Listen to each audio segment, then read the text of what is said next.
Good. Donc, mon nom est David Cohen, membre des Amis canadiens de la paix maintenant, et je vais m'entretenir avec Denis Charbit, professeur de sciences politiques à l'Université libre d'Israël et spécialiste de la société israélienne, de la pensée sioniste, de la religion et l'État, des intellectuels juifs nord-africains et du conflit israélo-arabe. Donc, j'aimerais qu'on discute de la période après-guerre de Gaza, déclenchée par le Hamas le 7 octobre 2023. Donc, on va commencer d'abord par la politique israélienne intérieure. Donc, le Premier ministre Netanyahou a déclaré devant les élus du Likoud qu'il est le seul à empêcher la création d'un État palestinien après la guerre. Pensez-vous que c'est un scénario crédible de penser que Netanyahou resterait au pouvoir après la guerre? Il y a deux facteurs qui pourraient le maintenir encore au pouvoir après la guerre. C'est d'une part une réussite totale, ou en tout cas large, de l'opération militaire et le retour des otages. Et de l'intégralité des otages, en tout cas de la majorité écrasante d'entre eux. Si ces deux objectifs parviennent à être réalisés, on ne peut exclure que Netanyahou estime qu'en dépit des fautes qu'il a commises, en dépit de ses erreurs d'appréciation, mais il pourra prétendre, comme on dit en anglais, to deliver. Voilà. J'ai lancé une opération militaire, j'étais le chef du gouvernement et je suis parvenu à l'élimination du Hamas, militaire et politique. Et de plus, nous sommes parvenus à la libération des otages. Dans ce contexte-là, oui, c'est possible. On est 2 mois après le début de la guerre, on ne sait toujours rien du sort des otages et on se rend compte de plus en plus que la guerre ne va pas durer éternellement, que même si l'état-major et le ministre de la Défense réclament 3 mois, 6 mois, voire 1 an, il n'est pas certain, il est loin d'être certain que les États-Unis, que l'administration Biden lui-même, qui entre bientôt dans une période électorale, sera en mesure de lui fournir cette garantie.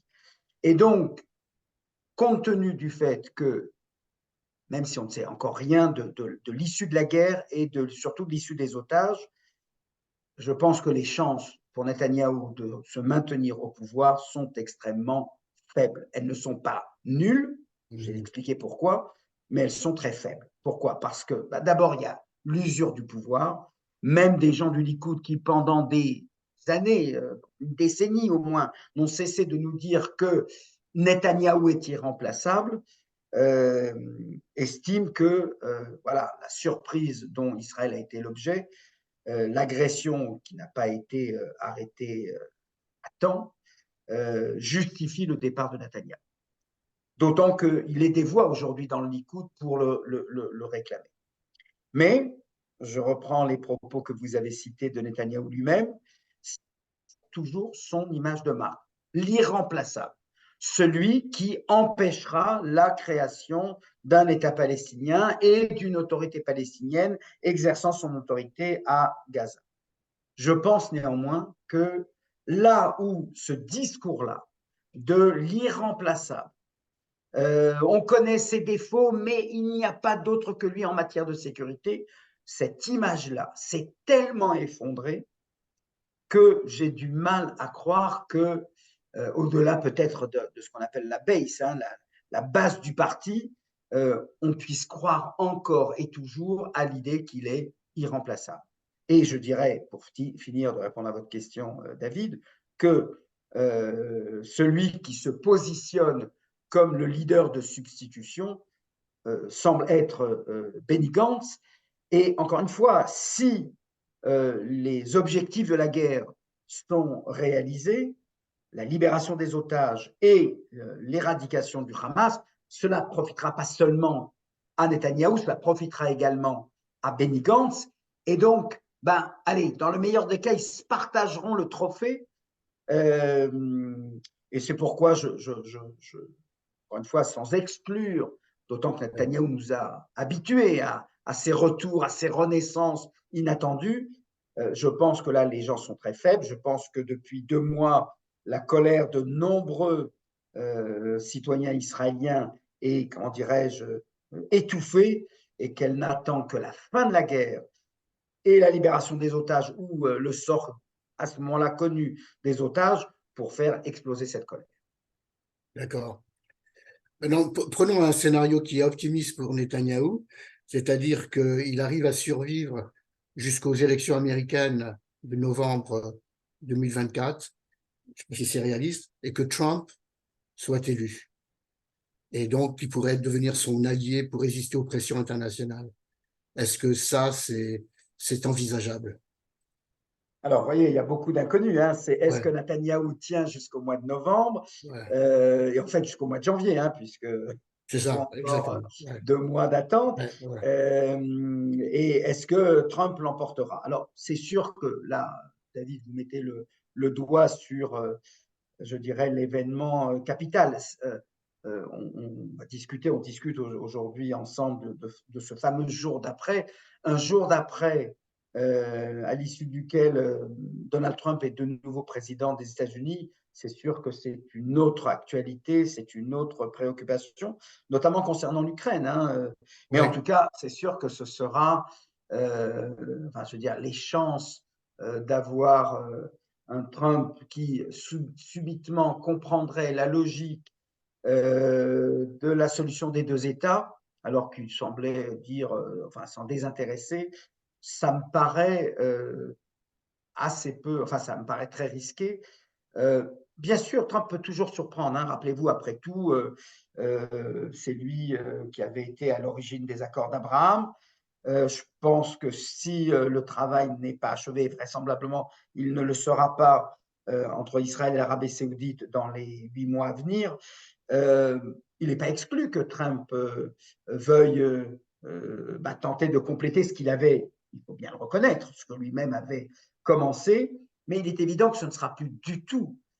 Et c'est pour ça que, tout en étant très inquiet de la future, enfin, de la possible ou potentielle réélection de Donald Trump, je dirais que concernant le Moyen-Orient, les hommes ne comptent moins voilà, que le rapport de force qui s'est quand même établi et qui est totalement différent de celui qui existait il y a 2 mois. Alors, je ne dis pas que Trump va en tenir compte totalement et complètement. Je dis que il ne faut pas complètement l'exclure, encore une fois, parce qu'il est à l'origine des accords d'Abraham, qui voudra les voir complétés, même si entre-temps, l'Arabie saoudite demandera un prix fort et reviendra sans doute à quelque chose qui avait été adopté par l'Arabie saoudite depuis 2003, c'est-à-dire l'initiative arabe, c'est-à-dire reconnaissance d'Israël une fois que le problème palestinien est résolu, une fois qu'un État est mis sur pied.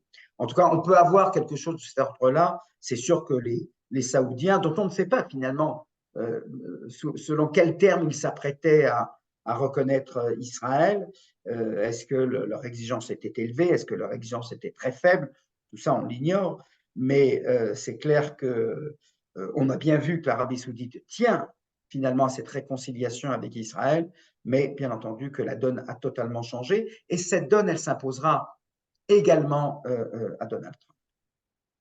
ouais, d'accord. Juste à ce sujet, en fait, il y avait des indices avant le 7 octobre. Comme vous savez, il y avait des discussions déjà entre Ouais. l'Arabie saoudite, les États-Unis, l'autorité palestinienne qui était impliquée avec l'Arabie saoudite et Israël.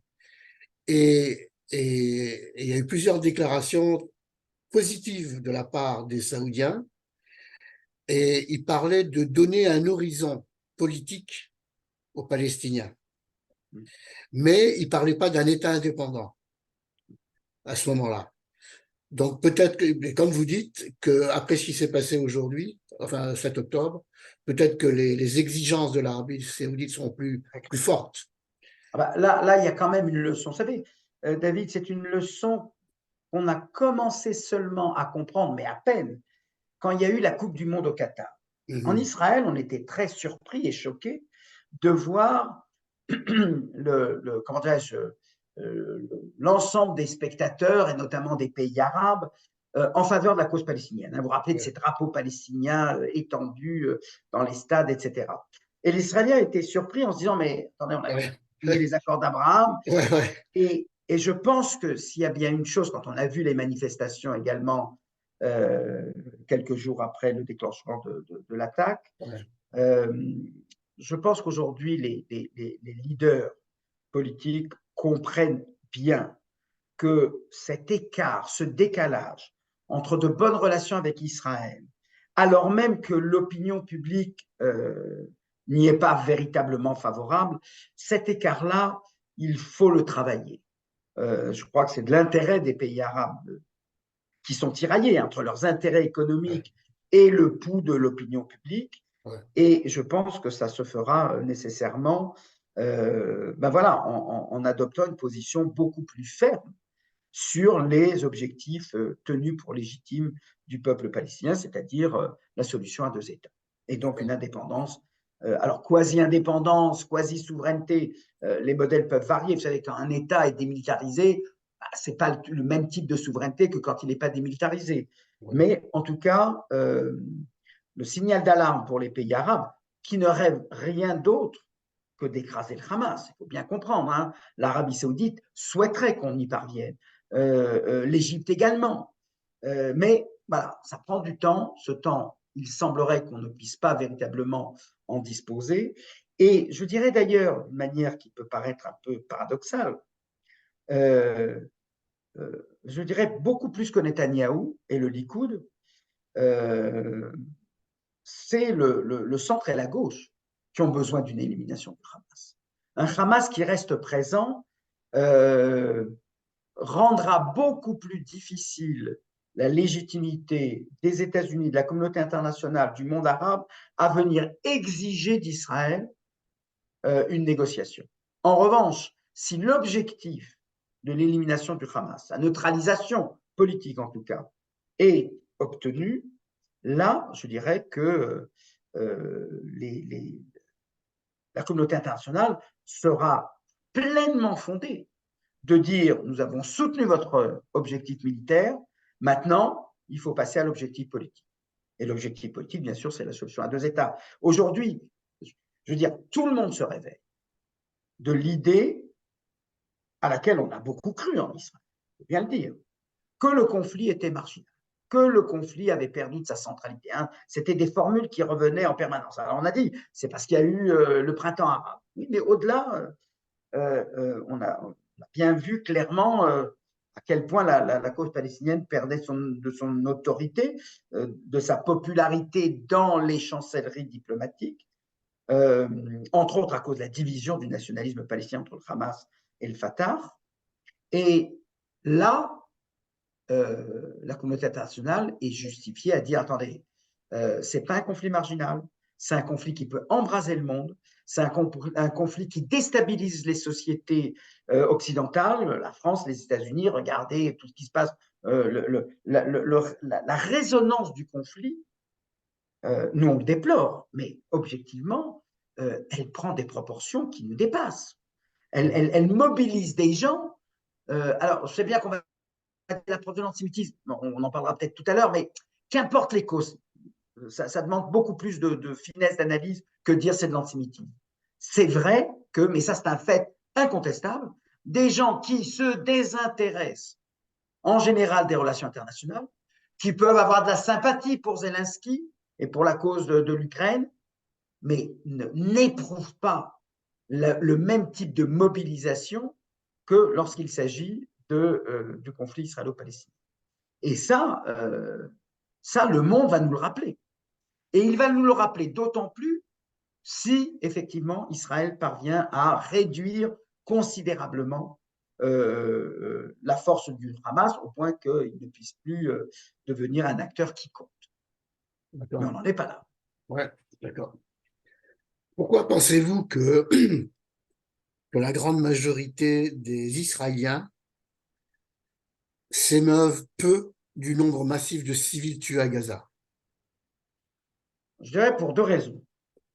La première, objective, c'est qu'on ne leur dit pas, on ne leur dit rien. J'écoute pratiquement tous les jours les informations israéliennes, Galei Tzahal, donc la radio militaire, les bulletins d'information qui ont lieu toutes les heures, bien sûr, s'ouvrent par les annonces pénibles, difficiles, tragiques des soldats israéliens qui sont morts au combat. Et c'est toujours 2 ou 3, sinon par jour, en tout cas tous les 2 ou 3 jours. Et on arrive bientôt à près de 100 morts. Donc voilà comment commence le bulletin d'information. 2, 3 commentaires ou 2, 3 citations de déclarations faites par des responsables militaires israéliens. Ça peut aller du porte-parole de l'armée, ça peut aller au ministre des Affaires étrangères, à Netanyahou, Gantz. 2, 3 déclarations également dans le reste du monde, l'ONU, les États-Unis, Biden, Macron, et c'est terminé. Rien sur sur les combats proprement dit, on nous dit qu'on avance, oui, mais rien de plus sur les pertes civiles, même assorties, ce qu'on fait même en Europe et aux États-Unis et au Canada, j'en suis certain, en annonçant que c'est le chiffre avancé par le Hamas, dans lequel il n'y a pas un décompte entre ceux qui sont des combattants et ceux qui sont des civils. Donc voilà la première raison pour laquelle ils n'en savent rien. Mais soyons sérieux, même si les bulletins d'information le disaient, le résultat immédiat du massacre du 7 octobre et de la guerre qui a suivi, c'est une, je dirais, quasi-totale indifférence aux victimes civiles du côté palestinien. Voilà. Pourquoi? Alors, je pense que c'est d'abord parce que nous avons nos enfants qui sont dans le combat, dans le feu du combat, et que toute l'attention est portée sur eux, et qu'il ne s'agit en aucun cas de pouvoir les blâmer, de pouvoir blâmer leurs commandants, de leur reprocher quoi que ce soit, à cause du risque dans lequel ils mettent leur vie aujourd'hui. Donc, je crois qu'il y a quelque chose de très compréhensible, mais il est vrai que dans les commentaires, je me rends compte que très peu prennent le risque, si je puis dire, de dire quelque chose là-dessus. Je pense en revanche, c'est une hypothèse, hein, je ne peux pas l'affirmer, c'est à voir, on verra d'ici quelque temps, lorsque la guerre sera terminée. Je pense qu'à ce moment-là, encore une fois, de 2 choses l'une. Ou bien l'objectif militaire est atteint, ou il n'est pas atteint.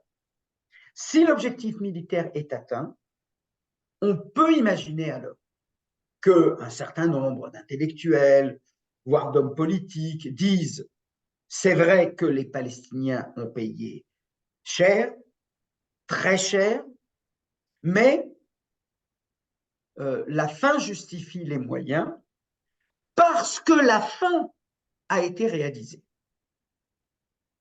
En revanche, si le deuxième scénario, si le deuxième cas de figure est celui d'une opération militaire qui ne sera pas allée au bout, voilà, qui n'aura pas atteint cet objectif. Alors bien sûr, on va entendre le discours, c'est la faute des Américains, c'est la faute de l'ONU, c'est la faute de... Ok, très bien, mais voilà. À ce moment-là, vous allez avoir 2 discours qui vont surgir. Le premier, est-ce que nos enfants ne sont-ils pas morts pour rien, en vain? Et dans le sillage de cette interrogation douloureuse, surgira sans doute ce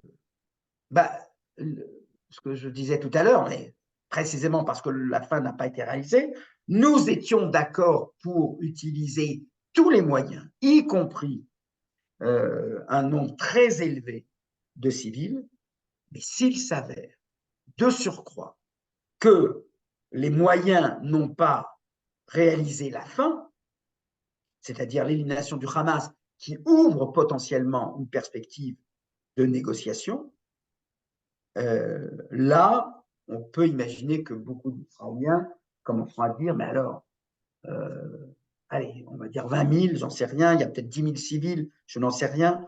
Est-ce que ça ne doit pas nous faire réfléchir? Mais l'émergence de cette critique ne pourra se faire, me semble-t-il, hein, que dans un contexte où, un, la guerre est terminée, et deux, la guerre n'a pas obtenu les résultats escomptés. Ouais, d'accord. Le secrétaire américain à la Défense a averti Israël que la guerre urbaine ne peut être gagnée qu'en protégeant les civils, ajoutant: Vous ne pouvez pas répéter au sud ce que vous avez fait au nord de Gaza. Ce sentiment semble être partagé de plus en plus par les groupes juifs sionistes progressistes nord-américains. Pensez-vous qu'Israël en fait assez pour protéger les civils en regard de son opinion publique et de l'extrême droite au pouvoir? Alors, là-dessus, je vais être assez clair. On dit à juste titre que la société israélienne est extrêmement sensible à la vie humaine. Et il s'agit bien entendu de la vie humaine des Juifs. Nous ne faisons pas de. Ou Ouais, des Israéliens. Il y a des soldats druzes, il y a des ouais, soldats. Voilà. Cette sensibilité, elle a 20 ans. Il y a 20, 30, 40 ans, un demi-siècle, non seulement la préoccupation pour le nombre des victimes israéliennes n'était pas aussi forte, mais même pour les otages. Il y a 20 ans, on aurait dit la raison d'État l'emporte. mmh, Je vous rappelle que du temps de Golda Meir, on ne cédait pas au terrorisme, en sachant bien que ça allait entraîner la mort de civils innocents.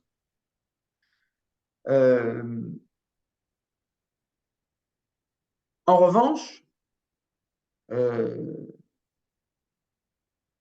ces avertissements donnés par les Américains et par d'autres, il faut bien reconnaître qu'Israël n'en tient pas beaucoup compte. Elle se justifie en disant que ce sont les Palestiniens, c'est le Hamas qui se sert d'eux comme des boucliers humains, mais il faut bien tenir compte aussi objectivement du fait qu'il s'agit d'un territoire tellement petit qu'on ne peut pas déplacer comme ça ce que font toutes les populations dans des moments de bombardement. Enfin, je veux dire, regardez 2006, la seconde guerre du Liban, une grande partie, peut-être pas tous, mais une grande partie des habitants du Sud sont allés vers le Nord et sont revenus aussitôt que la guerre est terminée. Parfois, ils retrouvaient leur maison en très mauvais état, parfois, ils la retrouvaient en bon état, mais mmh, voilà, c'est comme ça que ça se passe en général. Là, ils n'ont pas vraiment où aller. Les Égyptiens ne veulent pas entendre parler d'une ouverture de leurs frontières pour les accueillir, d'abord parce que pour eux, c'est introduire non seulement des civils, mais potentiellement des militants du Hamas en Égypte, mmh, et donc déstabiliser la situation en Égypte. mmh, Et puis, qu'on le veuille ou non, ce serait une sorte, même si la mesure était présentée comme provisoire, mais ce serait perçu par le monde arabe, et je dirais aussi par de nombreuses personnes en Europe et dans le monde, et en Amérique du Nord, comme le début d'une seconde Nakba. ouais, Euh, donc, je pense effectivement que cette hypersensibilité aux victimes israéliennes, c'est-à-dire aux soldats israéliens, aujourd'hui, que aucun ministre de la Défense, aucun Premier ministre, aucun chef d'état-major n'est en mesure voilà, de consentir à l'idée que pour réduire le nombre des pertes civiles palestiniennes, il faut admettre qu'il y ait plus de soldats israéliens qui meurent. Voilà. mmh, Là, l'équation et je dirais d'ailleurs à cet égard que la présence de l'extrême droite n'y change pas grand-chose. mmh, Je pense que un pilote d'avion qui apporterait son témoignage et qui aurait, je ne sais pas moi, 40 ans d'expérience dans l'armée de l'air, je ne sais pas s'il reste au bout de 40 ans, mais enfin, pourrait tout à fait admettre objectivement que des cibles sur lesquelles il n'aurait pas tiré, aujourd'hui, Israël est prêt à le faire.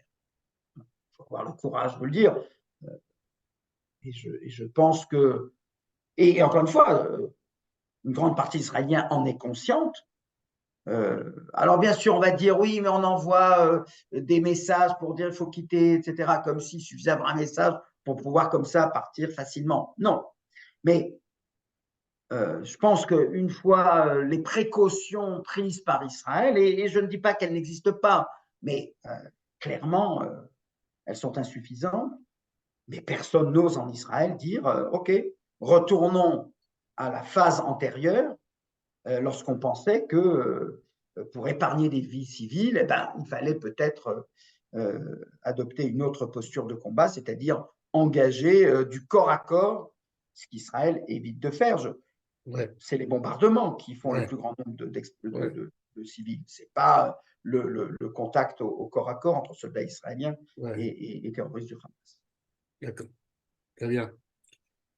Pensez-vous, venons à Tsahal, pensez-vous que la radicalisation religieuse et politique euh, d'extrême droite de certains éléments de Tsahal, tant en Cisjordanie qu'à Gaza, est une tendance irréversible?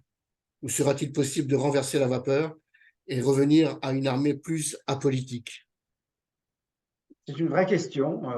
C'est une question inquiétante et elle est inquiétante parce que je ne vois pas encore, et en tout cas pas en Cisjordanie, euh, l'autorité militaire qui sert bien sûr ce fond de déclaration, mais être beaucoup plus ferme. Et là, il y a sans doute un décalage entre on va dire, voilà, les soldats du contingent et le premier échelon du commandement, qui est certainement beaucoup plus rempli par des personnes qui viennent soit directement de Cisjordanie, soit soutiennent cette politique-là ou cette idéologie-là. Et donc là, il y a effectivement beaucoup de chercheurs qui, depuis longtemps, nous avertissent de ce risque-là. Et il est sans doute beaucoup plus fort aujourd'hui et je ne vois pas encore à ce jour de réponse ferme. On aurait pu espérer, par exemple, que l'administration américaine, qui soutient aussi ouvertement Israël, soit beaucoup plus ferme et pas simplement en déclaration sur ce qui se passe notamment en Cisjordanie actuellement. Alors, est-ce que c'est irréversible? Moi, je ne crois jamais à l'irréversible. L'histoire, il n'y a jamais d'irréversible. Mais c'est sûr que le défi est celui de l'état-major et que pour le coup, et pour l'instant, euh, ça reste une réponse trop faible par rapport à ce qui devrait être fait. Hmm, d'accord. Revenons au rôle des États-Unis. Vous avez déjà déclaré que les États-Unis étaient un joueur incontournable et que ses positions ne pouvaient être ignorées par Israël. Pensez-vous que l'influence des États-Unis est aussi égale sur une coalition de droite, extrême droite, que sur une possible future coalition moins à droite? Alors, d'abord, il faut le dire, hein, on a toujours tendance à voir les choses en fonction de la couleur du gouvernement. Mais il y a des intérêts nationaux qui sont identiques, quelle que soit la couleur du gouvernement. Pourquoi je dis cela? Parce que si vous interrogez les diplomates occidentaux, ils vous diront euh, euh, Israël n'en fait qu'à sa tête. Ouais. Et, on peut tout donner des recommandations. La réponse israélienne, globalement, c'est cause toujours. Alors, bien sûr, on prend plus de gants avec les États-Unis. Mais on a souvent étudié dans la recherche, en relations internationales, la force du faible.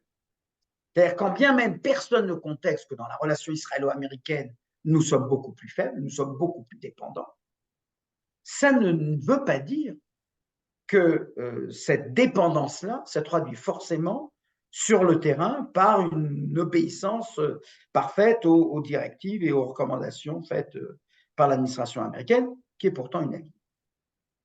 Alors néanmoins, il est vrai que le potentiel de friction entre un gouvernement de droite et d'extrême droite est beaucoup plus fort que le même potentiel de friction avec, avec une administration centriste et centre-gauche. Ça ne fait pas l'ombre d'un doute.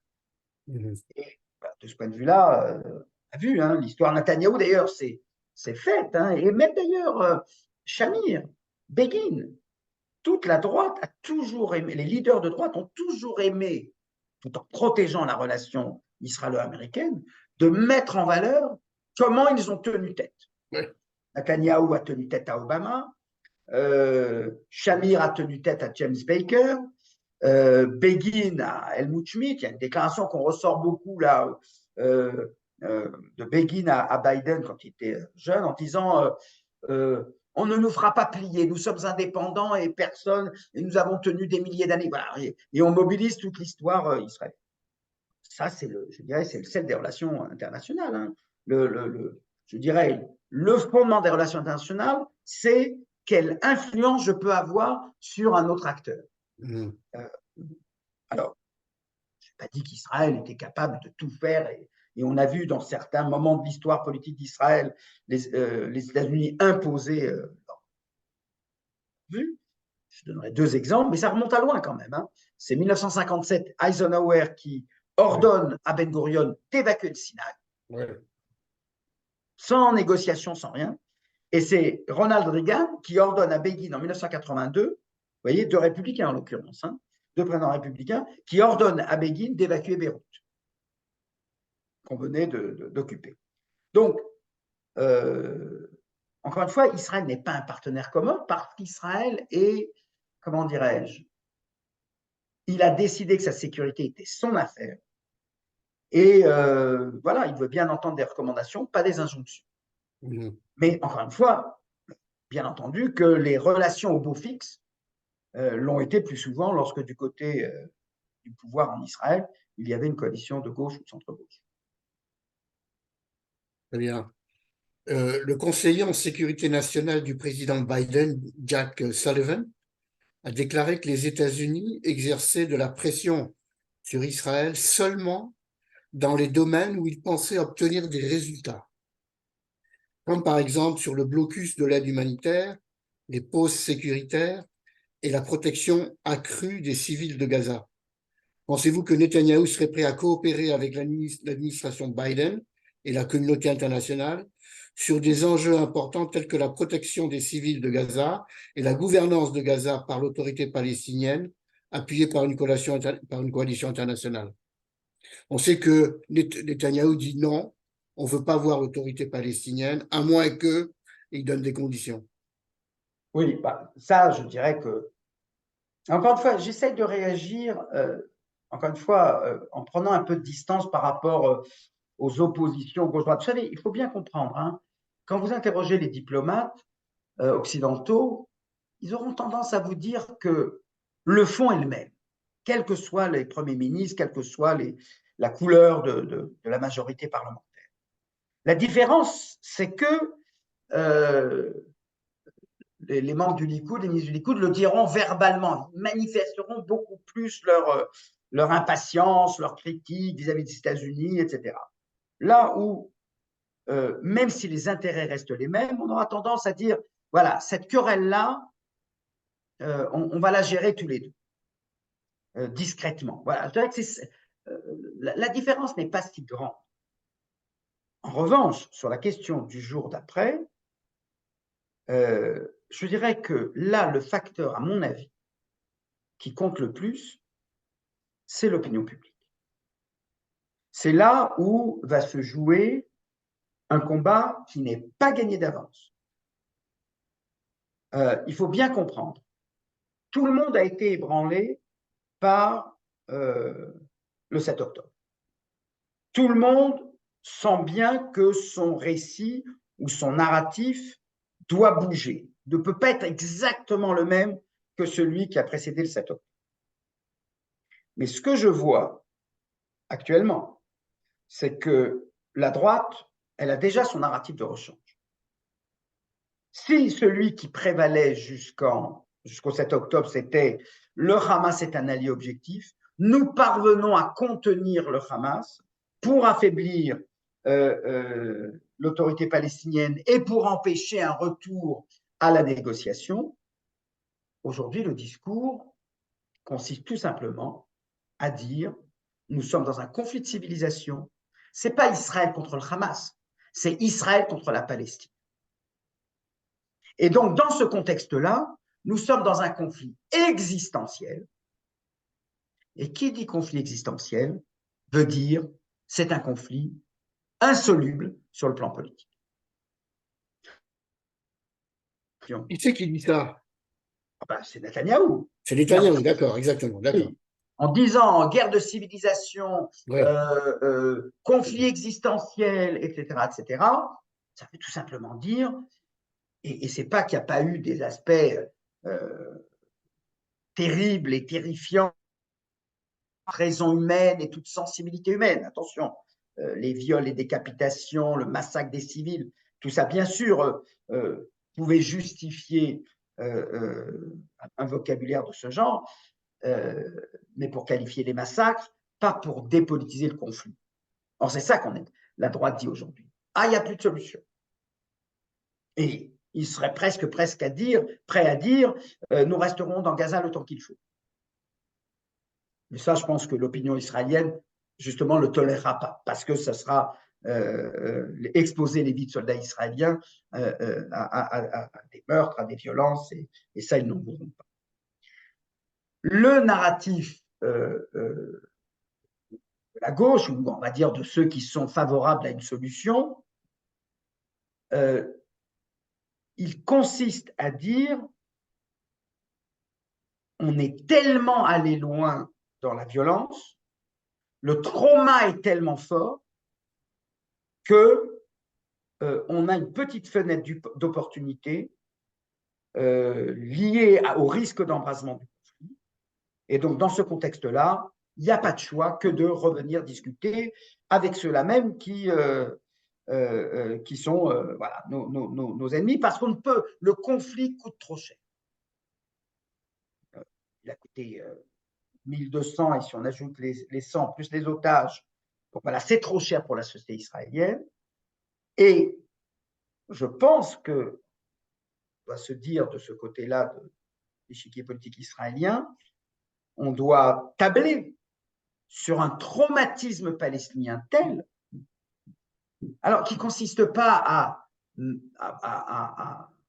soutenir, à prendre position contre l'attaque du 7 octobre par le Hamas, mais à considérer que voilà, là, les chiffres sont tellement élevés, les destructions sont tellement massives que, ben, voilà, une fois pour toutes, est-ce qu'il serait finalement pas plus logique de s'asseoir?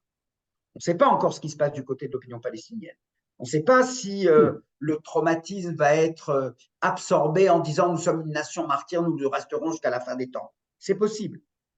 Je n'ai pas dit que le narratif du Hamas est terminé quand bien même il serait éliminé.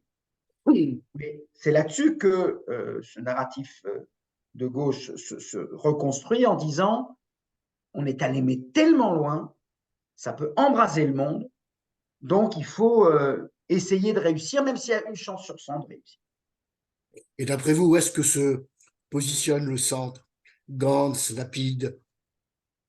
Je sais que Dans, c'est très tôt, et c'est très tôt actuellement, et les choses voilà, évoluent rapidement, mais voilà, quel est votre exactement. sentiment? L'attitude aujourd'hui, c'est-à-dire si on prend le pouls de l'opinion israélienne aujourd'hui, toute cette discussion que nous avons là sur le jour d'après est prématurée. Ils ne Oui, peuvent oui, pas l'entendre, ils ne veulent je pas sais, l'entendre. je sais. Alors, bien sûr, ne veulent pas l'entendre ceux de droite, parce qu'ils disent non, non, non, il n'y a plus, ça y est, c'est une guerre de civilisation, ça y est, c'est fini, il n'y a plus de négociation possible.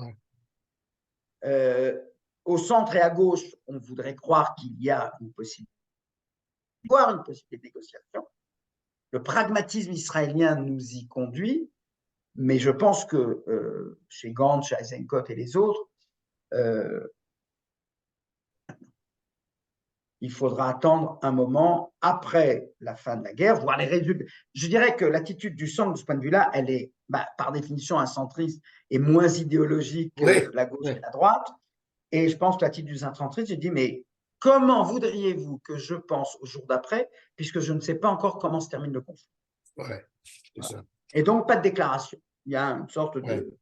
La seule chose qu'on peut dire du côté de Lapide, oui, c'est Netanyahou doit démissionner. Mais ça, c'est pas avec ça qu'on résout le problème, le conflit israélo-palestinien.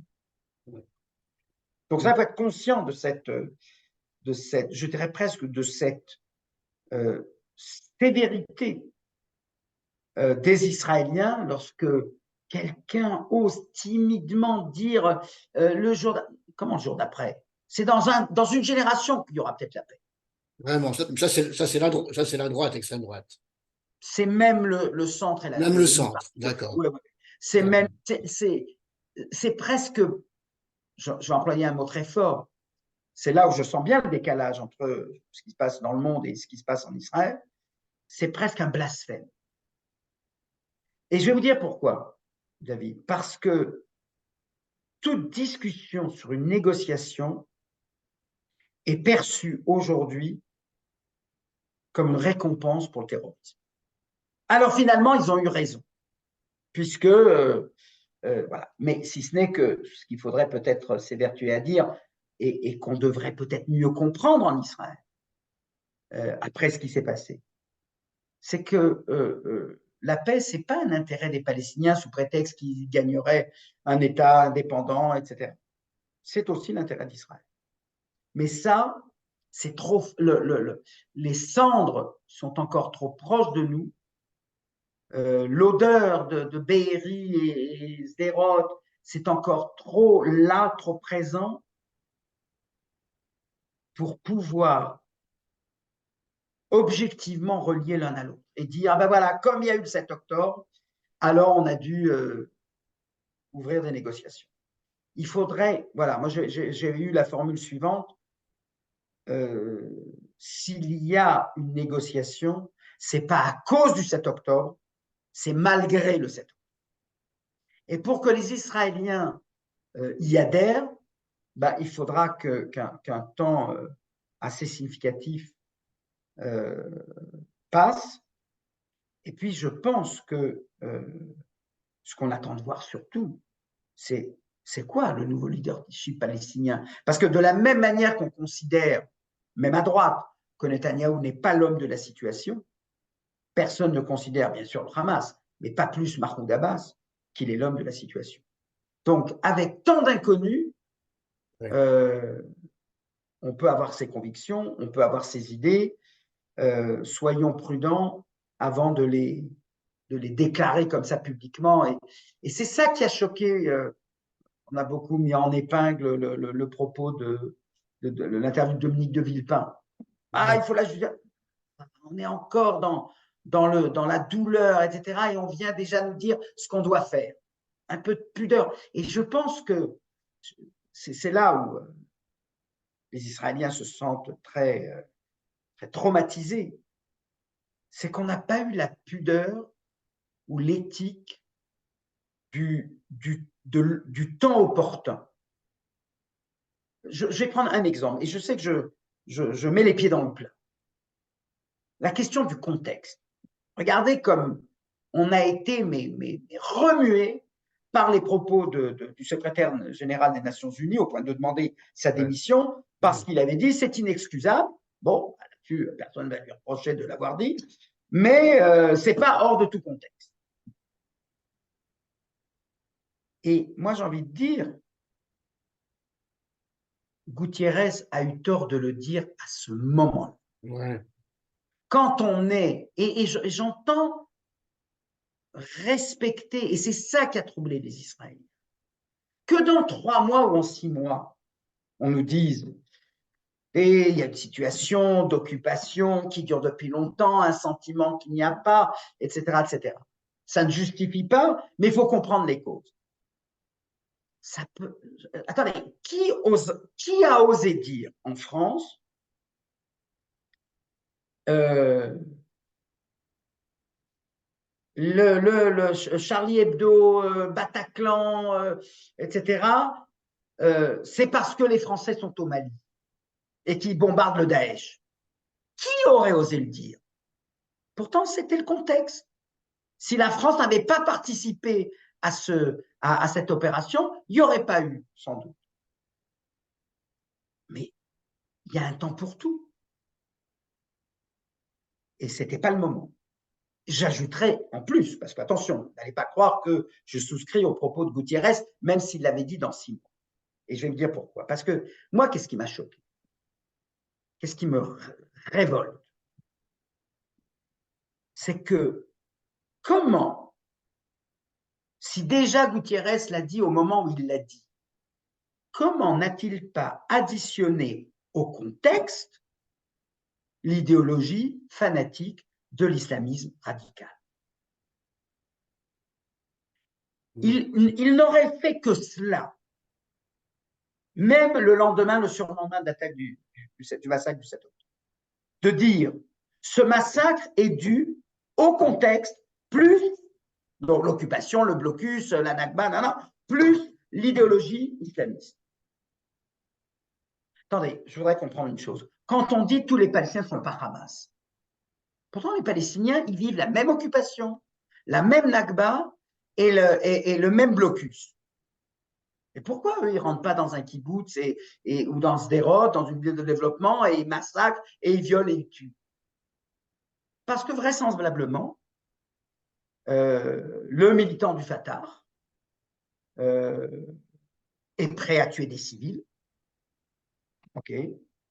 mais sans doute qu'il n'a pas le fanatisme religieux pour le conduire. Peut-être que certains vont dire, mais qu'est-ce que j'en sais? C'est vrai, mais ce que je vois, c'est que on a eu des cas terribles, hein, on a massacré des bébés dans leur berceau. Attention, la violence, c'est la violence. Il ne s'agit pas de les disculper et d'en faire des pacifistes.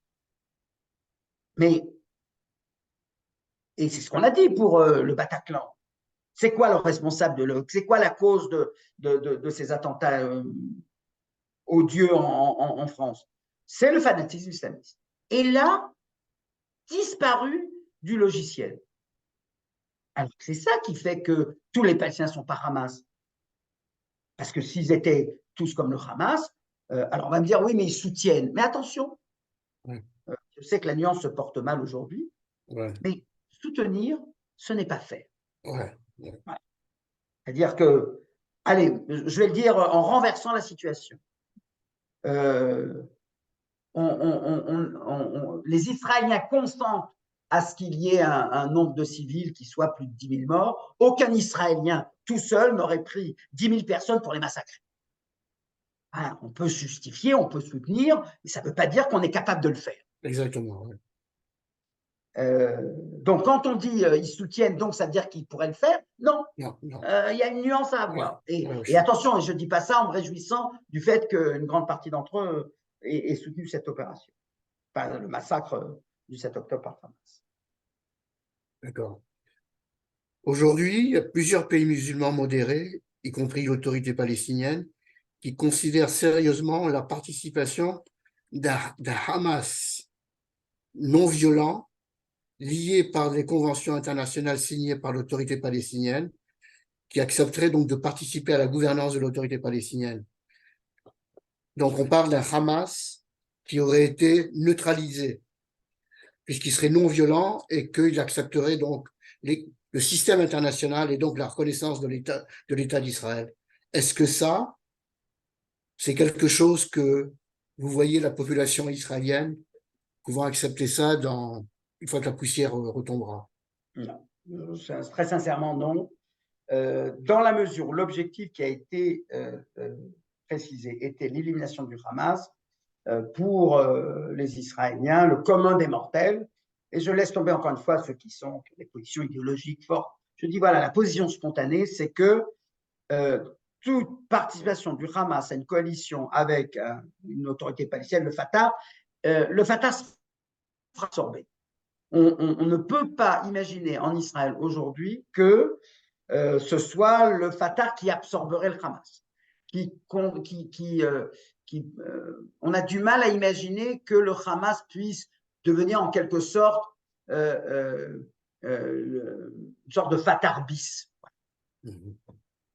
Donc ce sera très difficile.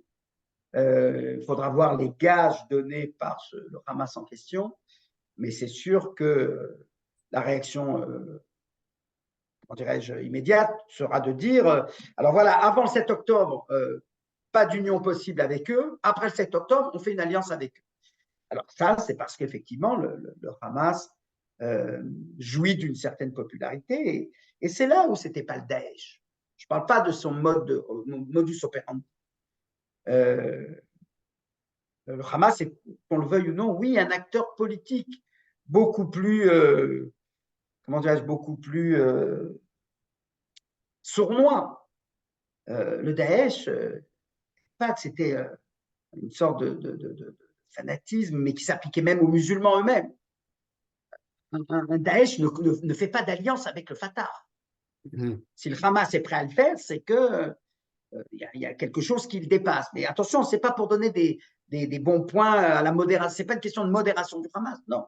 Mais c'est qu'il a des objectifs politiques. Mais ce sera irrecevable pour Israël. Et de ce point de vue-là, je comprends bien cette logique-là, qui se précise au fur et à mesure où il s'avère que l'objectif n'est pas atteint.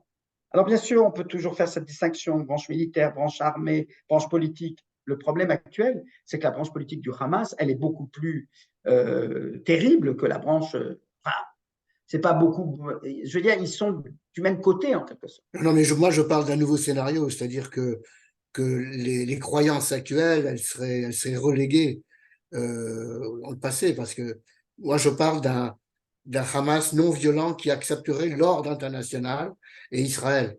Donc, ce serait un Ouais. changement de paradigme pour le Oui, Hamas, voilà. parce qu'il aurait été Alors, oui, mais neutralisé. ça suppose un changement de leadership. Parce que si c'est Oui, les mêmes qui vous oui, disent oui, aujourd'hui que. oui, exactement, oui.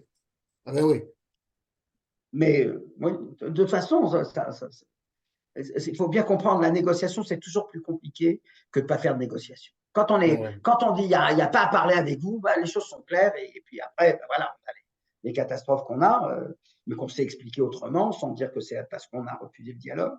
Et attention, je ne suis pas en train de dire que parce qu'il y a eu refus de dialogue, le Hamas, non, je veux dire, le Hamas l'aurait fait de toute façon, c'était dans sa raison d'être. Mais c'est sûr que c'est toujours beaucoup plus compliqué.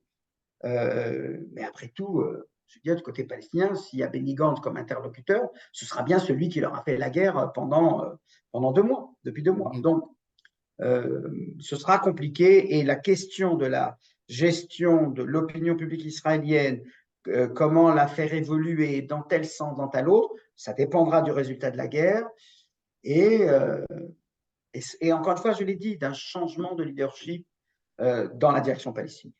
Oui, mais ça d'après moi, c'est très concevable Bien sûr. Oui, de oui, non, non, voir ça c'est pas dit. des leaders qui Et soient pas ça, mais Hamas, qui est lui. pour s'en rendre compte, il faudra pouvoir mesurer réellement l'étendue du traumatisme palestinien. Ouais, d'accord. Est-ce possible que tant les pays musulmans modérés que les pays européens acceptent de soutenir la reconstruction de Gaza sans la garantie d'une stabilité politique et d'une perspective du règlement politique de la question israélo-palestinienne? Est-ce qu'ils Je seraient prêts pense, à mettre des milliards ouais. quand ils vont savoir que ça ne va pas durer, que le cessez-le-feu va durer quelques mois, peut-être une année que ça va reprendre et que tous leurs investissements vont partir en fumée? Non, ça, c'est pour ça que quand je parle d'une fenêtre d'opportunité, je dis elle est étroite comme une meurtrière, hein, c'est-à-dire c'est vraiment pas un boulevard pour que la paix advienne. Tout est très instable, tout est très compliqué, les tensions seront énormes, mais je pense que pour que ça puisse marcher, il faut que ce soit un package deal. C'est-à-dire, il faut que ce soit tout ensemble. C'est la reconstruction économique, parce que sans reconstruction économique, vous n'avez rien. Et puis parce que si on veut avoir la population palestinienne voilà, du côté de la paix, il faut leur montrer que la reconstruction commence. C'est toujours comme ça, hein. C'est quand on n'a rien à perdre qu'on peut dire bah, qu'importe. Ouais. Quand on a à perdre quelque chose, si on reconstruit Gaza de fond en comble, comme ce devra être sans doute l'enjeu, et là l'importance et du Qatar, et de l'Arabie saoudite, et de l'Union européenne, et de l'Amérique du Nord sera considérable. Mais il faut toujours tenir compte. C'est ça Oslo. Hein.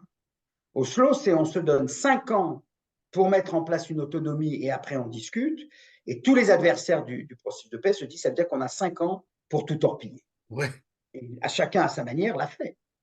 Donc, tout plan étalé dans le temps, il faut bien comprendre qu'il y a de part et d'autre, Ouais. sans doute, des acteurs qui voudront. Mais il ne faut pas négliger le poids de l'opinion. Écoutez, c'est toujours très difficile de donner une image très exacte d'une situation et des causes d'une situation, mais finalement, est-ce que le Hezbollah n'est pas intervenu parce que l'Iran lui a dit de ne pas intervenir ou parce que l'opinion libanaise lui a clairement fait entendre qu'il n'était pas possible qu'il puisse y avoir une guerre qui fasse du Liban un nouveau Gaza.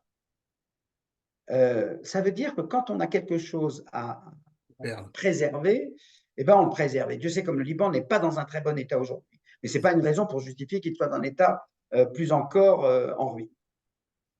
Et je pense qu'une vraie mobilisation, une efficacité dans la mobilisation économique et financière pour la reconstruction de la bande de Gaza devra être perçue pour que ça marche. Enfin, la communauté internationale fait pour nous quelque chose. Il y a une chose que je voudrais peut-être expliquer encore. Je sais que si on parle de la communauté internationale et que vous interrogez la diaspora, ils vont vous dire la communauté internationale est contre Israël. Regardez les milliers de déclarations, de résolutions prises par l'ONU qui condamnent Israël. Et si vous interrogez les Palestiniens et vous leur demandez la communauté internationale, c'est quoi? Ils vont vous dire c'est du sparadrap.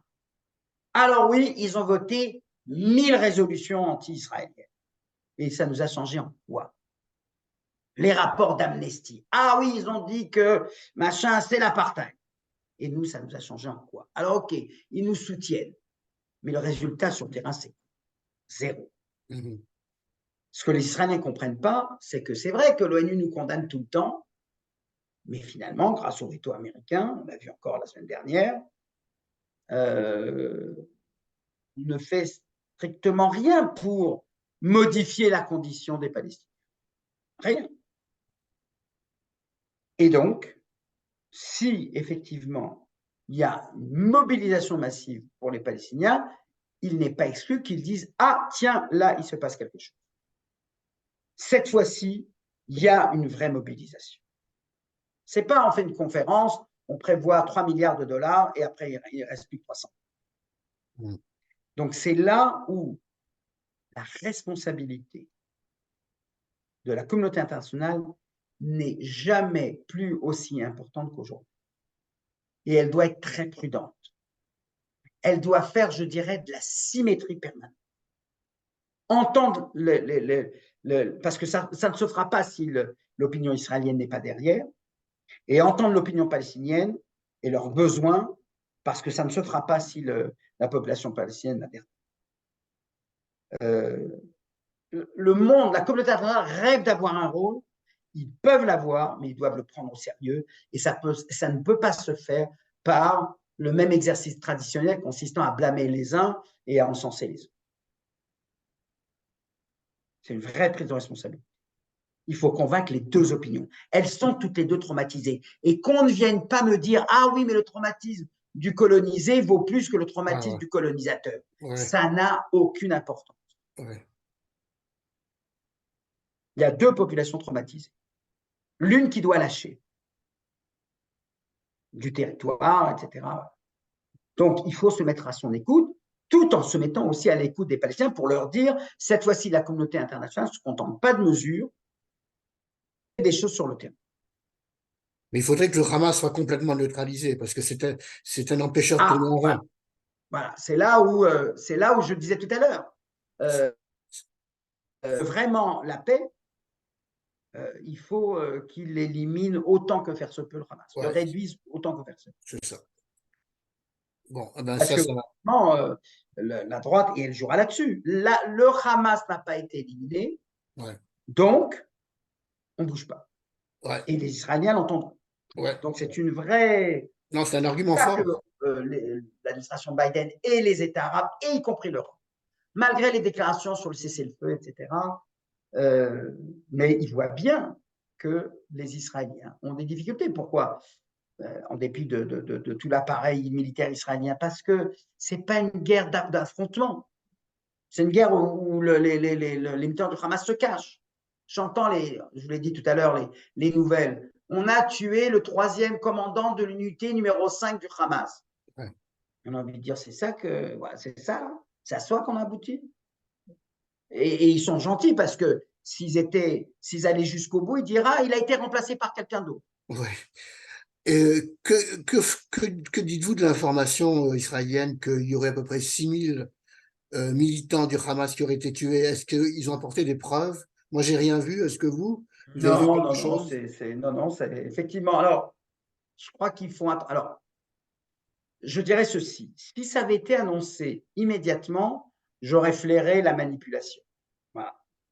Ah, vous dites qu'il y a 15 000, eh ben, sachez qu'il y en a 6 000 d'entre eux, etc. Ça réduit à 9 000. Ça ne veut pas dire que 9 000, c'est rien, mais voilà, on n'est plus dans le chiffre un nombre à 2 chiffres. Le fait qu'ils aient attendu assez longtemps donne beaucoup plus de crédibilité à faire, mais des preuves plus sérieuses que ça, non, j'en dispose pas. Parce que tant qu'il n'y a pas de preuves, l'opinion internationale ne va pas bouger. Hein? Non. Voilà. Bon, ben, je pense qu'elle doit bien comprendre que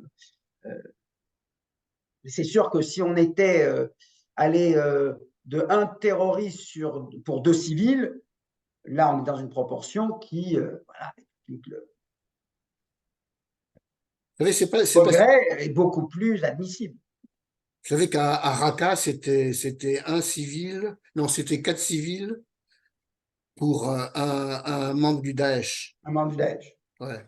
Mais, donc Ah, mais personne ne s'est apitoyé sur le sort à des l'époque, civils les parce gens que oubliaient. Daesh était l'ennemi de tout le monde. Alors, Ce n'est voilà. pas le cas des Palestiniens. Voilà, non, mais c'est là justement la différence. On nous dit, regardez, personne n'a soutenu le Daesh, on l'a combattu et on pensait que comme. Oui, c'est vrai, mais on oublie, et c'est là le fameux contexte qui est si difficile pour les Israéliens d'entendre. Oui, mais le conflit israélo-palestinien, il y a dans les revendications palestiniennes, il y a quelque chose de légitime. Il y a une occupation qui dure, il y a une Nakba qui n'a jamais été résolue et qui ne sera pas résolue par le droit au retour en Israël même. Donc, oui, donc c'est vrai que le nombre des civils palestiniens importe plus parce qu'il y a toute une histoire derrière et parce que c'est moins noir et blanc que ce que les Israéliens veulent croire et que ce que les Palestiniens et que ce que les pro-palestiniens estiment également, hein, parce que ne faut pas non plus les dispenser. On a vu dans les universités le résultat. Bon, ben, je vous remercie beaucoup pour Merci. vos commentaires éclairants, venant d'un Israélien donc, qui baigne là-dedans par rapport à un Canadien qui est plus en retrait. J'étais Mais, très franc. oui, Voilà. non, mais c'est très apprécié. Et j'espère que mes collègues de la paix maintenant vont apprécier. Merci beaucoup et Merci. bonne fin de séjour aux États-Unis Ah et oui, bonne à rentrée en quelques... Israël. Merci beaucoup. Au Merci, au revoir. revoir. Au revoir.